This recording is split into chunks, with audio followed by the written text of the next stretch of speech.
wastelands through the highways, and on we'll go.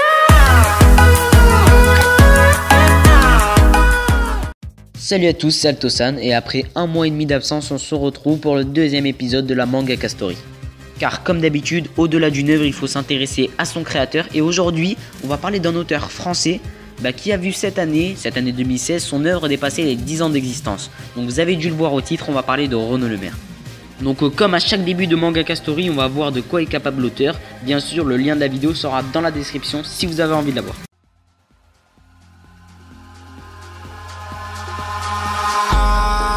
In the sky, gazing far into the night, I raise my hand to the fire, but it's no use, 'cause you can't stop it from shining through.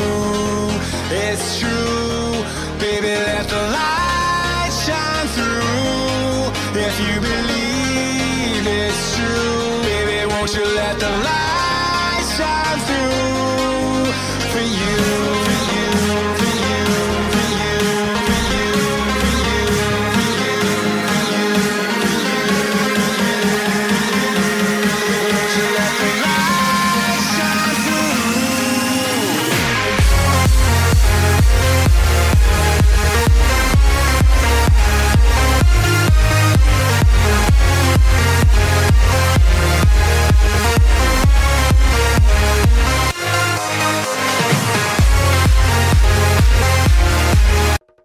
Ça envoie du méga lourd, non? Donc sans plus tarder, on va commencer par retracer l'histoire de Renaud Lemaire. Donc avant de commencer son histoire, je tiens à préciser que toutes les informations que j'ai eues à ma disposition, je les ai trouvées amassées au cours de ces multiples interviews sur YouTube et Dailymotion que je vous mets dans la description. Renaud Lemaire, né le 3 octobre 1979, a en cette année 2016 37 ans. Il dessine depuis son plus jeune âge et c'est à l'âge de 7 ans qu'il décide de devenir auteur de bande dessinée. Lui, son truc à la base, c'est pas dessiner, c'est raconter des histoires en dessin. Il a écrit plus d'une centaine d'histoires courtes qui errent dans les cartons chez sa maman. Donc après avoir eu son bac STI en poche qui n'est autre que la filière STMG, surtout pour faire plaisir à la maman, il envoie sa candidature à plusieurs écoles de dessin dont il s'est fait refouler par tous. Donc il part en fac d'art plastique où il affirme que ce n'est pas ce qu'il a appris, qui était beaucoup trop théorique, mais plutôt qui il a rencontré qui l'a le plus aidé. Surtout la rencontre d'un prof qui sans lui ne serait pas là. Un beau jour, l'idée de Dreamland lui arrive. Il voulait d'abord appeler Fiesta car ça faisait beaucoup plus stylé, mais ça n'avait aucun rapport.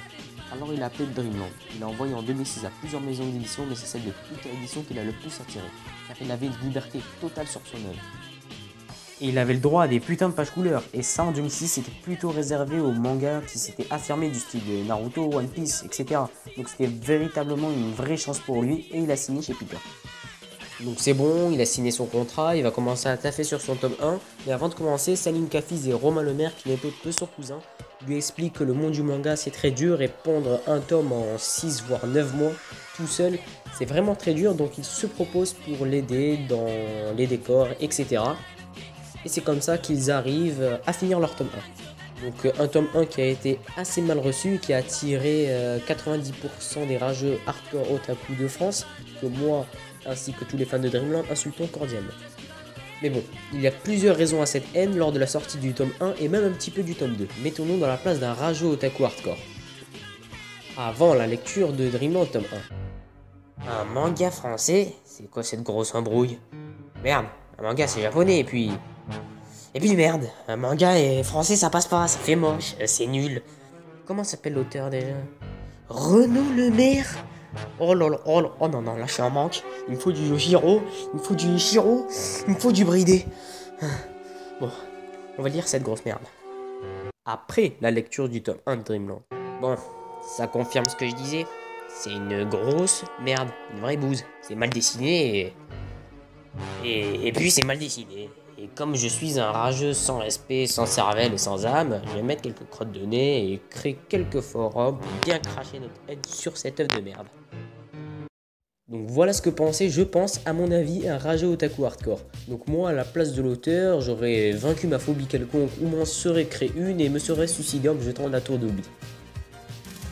Mais bon, je m'appelle pas Renaud Lemaire car lui a décidé de... Vite en fait. Maintenant, il y a à déchanter et être pessimiste et à être aigri, se laisser bouffer par tout ça. Ou au contraire, en avoir conscience et se dire je suis persuadé que en restant moi-même, sur la durée, je vous ferai un fuck à tous. Et voilà. Et on peut dire que le fuck était gros. Il a donc décidé de continuer à pondre cet homme sans prêter attention au rageux. Il fonde le Penmery Studio avec Salim et Romain, et au tome 5, après des mois et des mois de parlotte, et grâce aux ventes qui commencent à décoller, il arrive à faire réunir Salim et Romain. Une misère, mais c'était mieux que rien. Il continue à pondre cet homme, et au fil du temps, sa communauté s'agrandit et ses ventes décollent de plus en plus. Et même les rageux otaku hardcore, qui avaient la phobie des Dreamland, a vaincu sa peur et se voit tous les soirs dans Dreamland en train de cracher des tomes de Dreamland lorsqu'il ment ou dit de la merde. On est actuellement au tome 15 et on peut remarquer que depuis le tome 1, son trait n'a fait que s'affirmer, son ancrage et sa maîtrise des persos ont fait de même.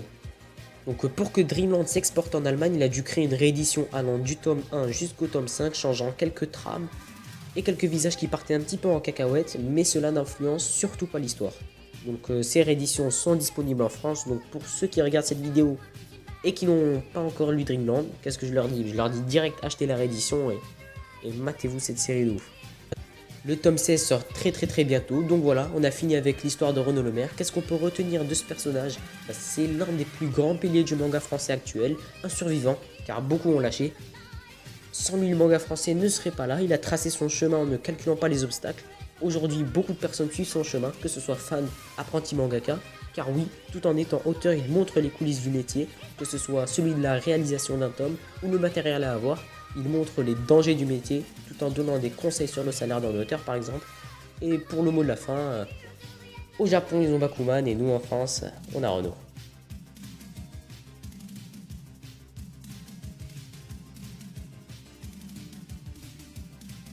Donc voilà les gars, la vidéo est finie, j'espère qu'elle t'a plu. En description tu trouveras tous les interviews complets dont j'ai mis quelques passages dans mes vidéos.